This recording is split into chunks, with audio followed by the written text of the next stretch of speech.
Bonjour à tous et à toutes, que le Seigneur nous bénisse. Je suis l'apôtre Jean-José Cohan, leader des églises Moisson Abondante. Je suis marié, père de 2 garçons, marié à Prunelle Cohan, et elle aussi, c'est le Seigneur à mes côtés. Je voudrais, avant d'aborder le thème, déjà dire merci à Free Gospel qui a bien voulu m'accorder cet échange sur la parole du Seigneur. Et le thème que je vais partager avec vous ce matin est intitulé « La persécution est-elle normale dans la vie d'un chrétien ?» C'est un thème très important parce que être chrétien n'est pas chose facile. La plupart du temps, l'évangile d'aujourd'hui qui est annoncé partout dans les rues, dans des églises, partout qu'on entend, c'est l'évangile du bien-être. Viens à l'église, tu seras béni. Viens à l'église, tu vas te marier. Viens à l'église, tu vas ceci, tu vas avoir cela. Et beaucoup sont venus à l'église sur la base de cet évangile-là qui les a attirés. Mais une autre facette de l'évangile que nous oublions et que notre Seigneur Jésus nous a garanti, c'est la persécution. Donc c'est un thème d'actualité, c'est un thème aussi important dont nous devons parler à l'église. Et pourquoi on doit en parler? Parce que la plupart de ces personnes qui sont venues à l'église sur la base du fait qu'ils sont là pour être mariés, pour voyager, pour être prospères, pour être riches, quand ils rencontrent l'autre facette de l'évangile qui est la persécution, ils les rétrogradent. Et ça, c'est la faute de nous qui enseignons, c'est la faute de nous qui prêchons. C'est pourquoi il est impérieux de pouvoir mettre un point d'honneur sur la persécution, qui est aussi partie intégrante de la vie chrétienne. La persécution, qu'est-ce que c'est? Avant de savoir si c'est normal ou pas dans la vie d'un enfant de Dieu. Le commun des mortels, c'est-à-dire les hommes, les dictionnaires et autres, définissent la persécution comme le fait d'être tourmenté par quelqu'un de façon injuste. Et si on veut expliquer cela, je vais dire que c'est oppresser une personne injustement. C'est ce que les hommes nous définissent comme persécution dans le dictionnaire. Mais en tant que chrétien, en tant que serviteur de Dieu, qu'est-ce que Dieu dit de la persécution? Quelle définition nous pouvons apporter à la persécution? Alors je dirais que la persécution, c'est tout simplement l'ensemble des épreuves, des difficultés que subissent les enfants de Dieu eu égard à leur engagement vis-à-vis de Dieu.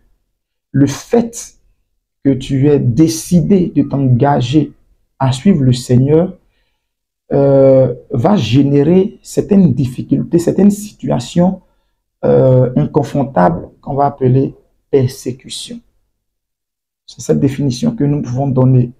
Donc, pour tout de suite, je vais dire bondir sur la question qui est de savoir si elle est normale dans la vie d'un chrétien.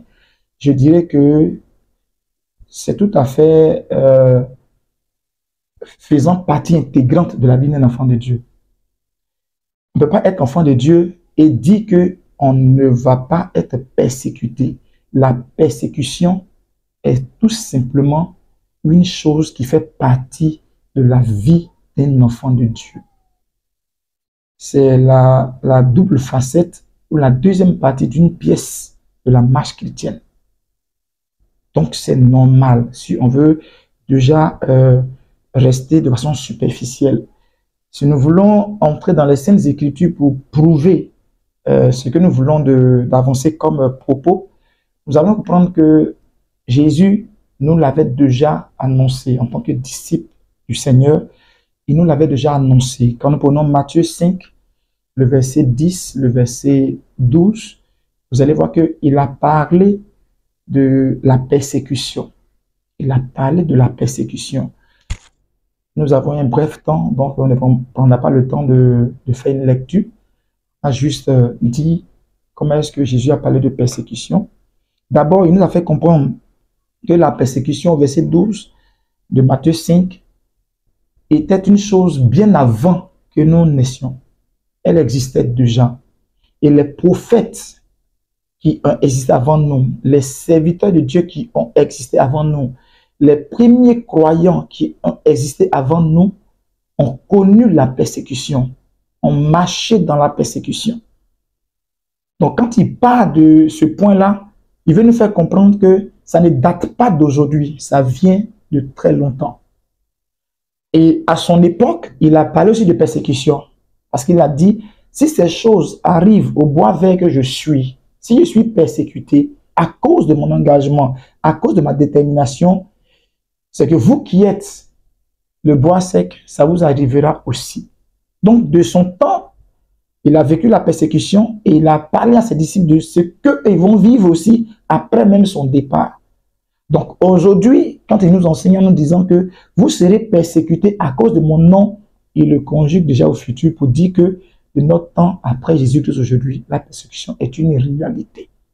Donc, ce n'est pas une chose à bannir dans le passé, dans le présent, comme aujourd'hui, dans le futur, le temps qui vient, la persécution sera toujours d'actualité parce qu'elle fait partie intégrante, comme je l'ai dit tantôt, de la marche chrétienne. Une marche chrétienne sans persécution, elle n'est pas complète. Job a dit quelque chose à sa femme.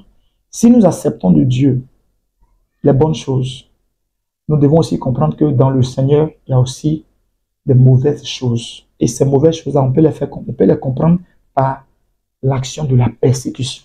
Et c'est ce que Job a vécu et il est resté intègre malgré qu'il était sous pression de l'ennemi. La persécution, comme je l'ai dit, est manifestée de plusieurs manières. Comment? Quand quelqu'un est persécuté, il peut être blâmé, il peut être rejeté. Blâmé, c'est le fait qu'on nous rejette pour notre croyance, pour notre engagement en Christ. On peut subir des moqueries parce que, ayant tout abandonné, on peut subir des moqueries. Il ne connaît pas ceci, il est gaou, il est ceci, il n'a pas les yeux ouverts, il est ceci. Donc, on peut se moquer de nous dans toutes les sphères de la société. On peut nous accuser injustement. Dans Matthieu 5, tout est défini. Jésus a parlé de différentes formes de persécution. Il y a aussi la tentation qui est de taille, qui est une forme très poussée de la persécution, la tentation. Qu'est-ce qu'il dit? Oui, la tentation dans toutes ses formes. J'ai relevé seulement que 3 niveaux. La tentation en ce qui concerne l'argent, la tentation en ce qui concerne le sexe, et puis la tentation en ce qui concerne la gloire. Aujourd'hui, voici les 3 éléments sur lesquels le diable s'appuie pour persécuter l'Église, pour persécuter les enfants de Dieu. L'argent, le sexe, la gloire. Quand je parle de la gloire, je vais parler de l'orgueil, de la fierté, de se taper la poitrine, de vouloir se montrer au-dessus des autres. Le sexe, parce que tout naturellement, dès qu'on donne sa vie à Jésus, on doit s'abstenir de tout ce qui est vice, impudicité, haute fornication, tout ce que nous connaissons comme adultère. Donc du coup, le diable met son accent sur ces éléments-là pour nous faire tomber. Il y a aussi l'argent qui aujourd'hui est un élément très fondamental. Tout le monde veut devenir riche. Et de quel moyen? Chacun choisit le chemin qu'il veut pour devenir rapidement riche. Aujourd'hui, il y a le feu étranger qui est des secteurs du tout touchés. Il y a la vie de débauche auxquelles nos enfants sont exposés. Il y a des dessous de table, la corruption. Tout ça sont des tentations auxquelles nous sommes soumis jour et nuit quand on est enfant de Dieu. Je vais donner un exemple pour terminer, mais concernant moi-même, quand j'étais en terminale, dans ma classe, il y avait tous mes amis de classe avaient des copains, des copines, ainsi de suite. Chacun en avait, je vais dire, ils avaient un système derrière qu'on appelait défense en ligne, la tricherie, quand il y a les devoirs, tout ça. Et voici moi, j'ai décidé de m'abstenir de toutes ces choses.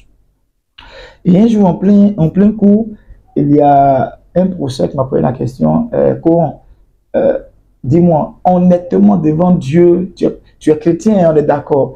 Est-ce que tu me dis que tu n'as pas de copine? J'ai souri. J'ai dit, je peux dire devant Dieu, devant les hommes, devant le diable, qui est notre persécuteur de tous les temps, que je n'ai pas de copine depuis le jour où j'ai donné ma vie au Seigneur. Je n'ai pas de copine. Ah, mais c'était de l'huile sur le feu dans la classe. C'est impossible, c'est un menteur. Il ne peut pas nous dire qu'il n'a pas de copine. C'était vraiment... Voilà. Je leur ai dit, c'est ma foi à moi. Si vous voulez, vous pouvez penser ce que vous voulez. Mais moi, je sais que devant Dieu, j'ai renoncé à toutes ces choses pour ne servir que le Seigneur. Donc, après cela, les gens se moquaient de temps en temps, ils viennent à l'école. Alors, donc, tu veux dire que tu ne fais pas? Je ne fais pas. Voilà, c'était espècement près à 10 heures. Et puis, ça va dans ton corps. Il dit, oui, ça va très bien. Voilà, donc, voilà, beaucoup de choses comme ça qui sont des tentations. Les gens me sont souvent poussés à dire aux jeunes gens que non, si tu ne fais pas ça, tu vas te mettre malade. Voilà, donc, il faut vivre un peu de secte, tout ça. C'est des persécutions à longueur de journée. À longueur de journée. Donc, ne serait-ce que c'est quelques points là que je déjà partagé avec vous, mais nous devons tenir. Ce que je peux dire, c'est que le temps vient où Christ a dit, il va abréger les temps afin que les élus même ne soient pas séduits.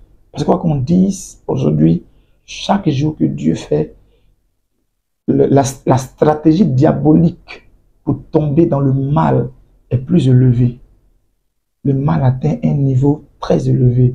Et Christ a dit, si le temps n'était pas abrégé, même les élus eux-mêmes allaient tomber dans la persécution et ils allaient être séduits. Nous prions Dieu que Dieu abrège vraiment le temps et que voilà, nous puissions voilà, le rejoindre dans sa félicité céleste. Pour répondre à cette question, il y a un verset que je voudrais lire dans le même chapitre de Matthieu 5. C'est une réponse que le Seigneur nous a apportée. Il dit, réjouissez-vous et soyez dans l'allégresse, parce que votre récompense sera grande dans les cieux. Vous êtes le sel de la terre, mais si le sel perd sa saveur, à quoi la lui rendra-t-on? Quand je prends ces deux versets, le chrétien doit comprendre, dans un premier temps, quand il est persécuté, ça veut dire qu'il est dans la bonne direction.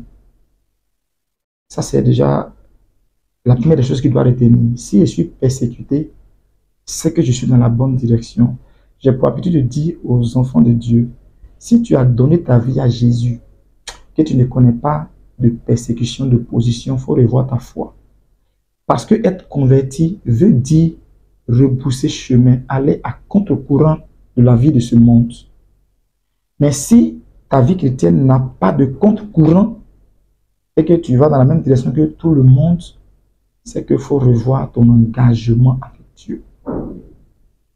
Alors la réaction est simple. Réjouissez-vous et soyez dans l'allégresse parce que votre récompense sera grande dans les cieux. Dès l'instant où je subis une persécution, déjà je suis animé par la joie de savoir que je suis enfant de Dieu. De savoir que j'ai effectivement accepté Jésus et que je ne suis plus dans le camp du diable. Parce que le persécuteur, c'est le diable. Donc, si je ne suis pas persécuté, c'est que le diable est avec lui. Donc, je me réjouis déjà du fait que je sois persécuté. C'était une joie pour moi d'apprendre que tous mes amis de classe allaient dans le sens contraire que moi. C'était une preuve que j'étais chrétien. C'était une preuve qu'il m'était déjà véritablement engagé. Donc, c'est de se réjouir et d'être dans l'allégresse de notre assurance d'appartenir à Christ. Secondairement, vous êtes le sel de la terre. Quand tu es persécuté, il ne faut pas abandonner. Parce que le jour où tu abandonnes, tu perds ta saveur.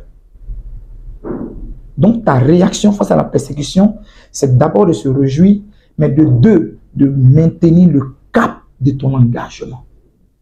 Maintenir le cap de ton engagement. Si on te persécute parce que tu n'acceptes pas les dessous de table dans les entreprises, continue de garder ce symbole qui fait de toi un homme de fierté. Si on te persécute parce que Tu ne te livres plus aux hommes n'importe comment. Continue de garder le cap parce que le premier à te descendre va te faire perdre ta saveur. Donc, il dit, vous êtes le sel de la terre. Gardez ce sel-là en vous, quelle que soit la persécution. Voici les deux réactions qu'un enfant de Dieu devra avoir face à la persécution. Bon, je crois pour ma part que dire qu'on ne va plus vivre la persécution n'est pas à dire au fait. Et ça rejoint le deuxième volet qui est, est-ce que la persécution est éternelle? J'aimerais tous vous dire que tant que nous sommes sur la terre des hommes, tant que nous sommes encore dans ce monde, la persécution va toujours exister. Tant que le diable saura qu'il lui reste peu de temps, il va toujours doubler d'ardeur dans le travail pour emmener le plus grand nombre à la perdition. Donc, dire que on peut ne plus vivre la persécution est une utopie. La persécution est une chose que nous allons vivre sur cette terre tant que nous serons encore ici-bas en tant que chrétiens.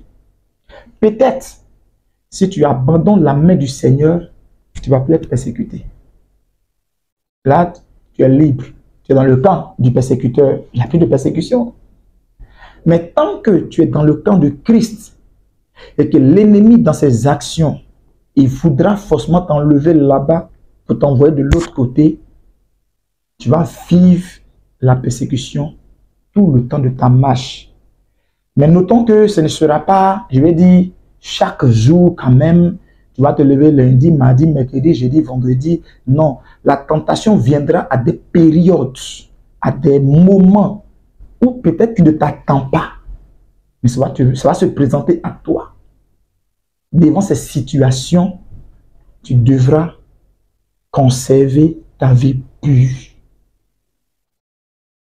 Le secret, c'est simple. Il faut avoir un engagement profond avec Dieu. La Bible dit résister au diable et il fuira loin de vous. Résister veut dire se battre continuellement. Donc, toutes les fois que tu es devant une opposition, la résistance ne vient pas quand l'opposition est là. Mais la résistance est quelque chose qui se prépare dans le secret. La preuve, cette émission a été préparée avant qu'on ne soit là. N'est-ce pas? Tout se prépare. Donc, la plupart des gens qui succombent à la persécution sont des gens qui se sont dit que ça n'existe pas, donc ils n'ont pas pris le temps de se préparer. Dès l'instant dont tu as vu au Seigneur, toute ta vie entière n'est que préparation à lutter, à résister au diable. Parce que quand un démon sort d'un corps, quand un esprit s'en va, aujourd'hui tu es libre. Il va aller se promener. Il cherche un autre endroit où il va persécuter. Quand il ne trouve pas, il dit, je m'en vais voir celui qui succombait autrefois à mes persécutions, pour voir s'il peut encore arriver à le faire tomber. Quand il revient, qu'il vient, que tu n'es pas prêt, tu vas tomber. Mais quand il revient, que tu es toujours prêt, tu résistes et il s'en va. Donc la vie de persécution est une vie continuelle ici-bas. Elle ne prendra fin que lorsque Christ viendra enlever son église et que nous irons là-haut dans les cieux, dans la félicité céleste. Sinon, tant qu'on est dans Alléluia, Amen, on sera persécuté. Alors, nous sommes, je dirais, au thème de notre petit entretien. Si j'ai un conseil à donner, c'est que dans la persécution, il peut arriver qu'on tombe. Ça, il faut qu'on soit honnête et clair.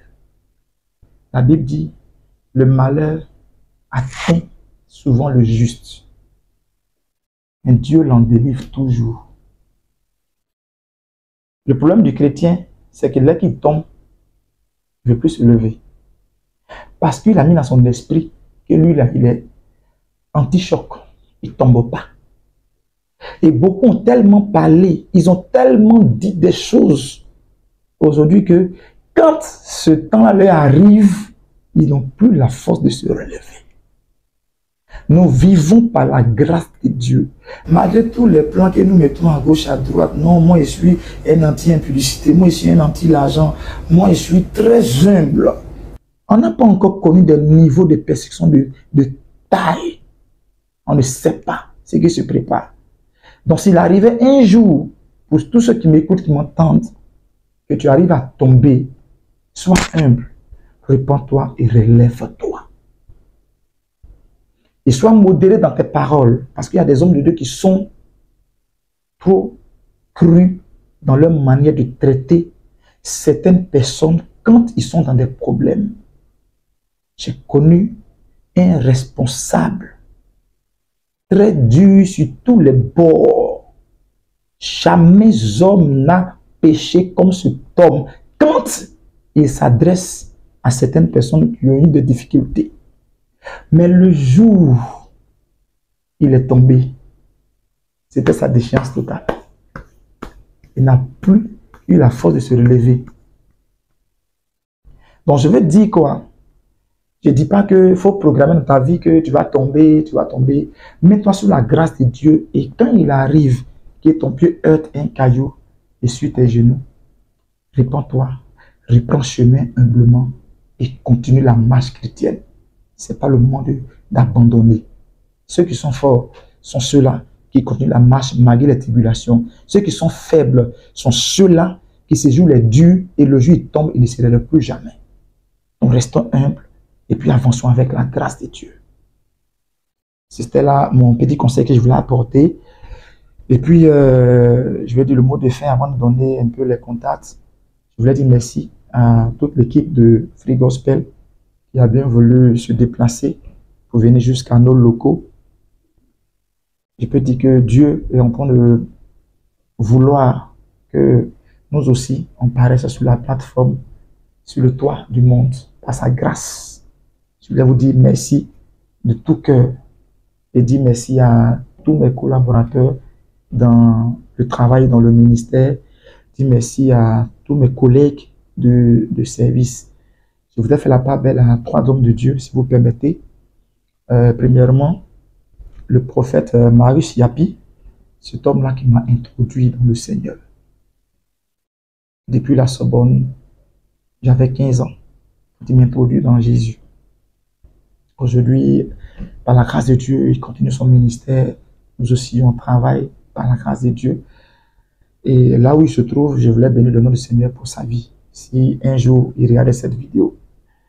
Je voulais aussi bénir Dieu pour la vie du pasteur Paul Nyanté Apollinaire de l'église Baptiste Œuvre et Mission, qui est aussi quelqu'un qui m'a incité dans le ministère. Parce que la Bible avait plusieurs pères en Christ. Il y a certains qui nous appellent à être chrétiens, d'autres nous poussent dans le ministère. Et ce père-là m'a donné le goût du ministère. Il a révélé mon appel devant Dieu. Et depuis lors, voilà, je me suis engagé, plus jamais je me suis encore arrêté. Et le dernier, c'est celui actuellement qui est mon mentor, le prophète des nations, Olivier Gawa, qui est le président de tous les prophètes de Côte d'Ivoire, investi tout récemment. Cet homme-là qui m'a formé à l'école pastorale 3 ans durant, de laquelle école je suis sorti, et qui aujourd'hui me donne des conseils dans le ministère, qui est arrivé jusqu'à Meleko ici, bénir mon église. Je voudrais bénir Dieu pour la vie de papa, pour tout ce qu'il fait pour moi, pour la confiance qu'il a en moi. Je voulais bénir vraiment le nom du Seigneur pour sa vie, là où il est. Il a toutes mes salutations. Ici à l'église, au cours de la semaine, nous avons 3 grandes rencontres. La première rencontre commence le mercredi. Tous les mercredis, nous sommes là de 19h à 20h10. Ce sont les FAMA. Les FAMA sont appelées les familles moissons abondantes. Donc, nous avons plusieurs familles éclatées un peu partout. Voilà, notamment ici en Dokwa, du côté de la gare, à Mikao. Un peu partout, nous avons des familles. Et tous les mercredis, nous nous retrouvons dans ces familles-là pour prier durant 70 minutes. Et les vendredis soirs, nous sommes ici à l'église sur le coup de 18h30, 20h30 pour des moments de prière, de délivrance, de restauration. Et dimanche, bien évidemment, nous avons nos cultes. À partir de 8h30 minutes, nous démarrons le premier culte qui finit à 10h30 et le second culte que nous faisons de 11h jusqu'à 13h par là. Donc voilà un peu notre programme de la semaine pour la formation des nouveaux. C'est tous les samedis pratiquement que nous le faisons à partir de 14h, fini à 17h. Et pour nous joindre, l'église Moisson Abondante est située, le siège est situé à Yopougon, en Dokwa, non loin de la pharmacie Les Écluses. Voilà, l'ancien espace qu'on appelle Mondialito. Nous sommes à quelques 20 mètres de Mondialito. Donc, je suis joignable au 07 49 96 99 87. Merci beaucoup et que le Seigneur vous bénisse.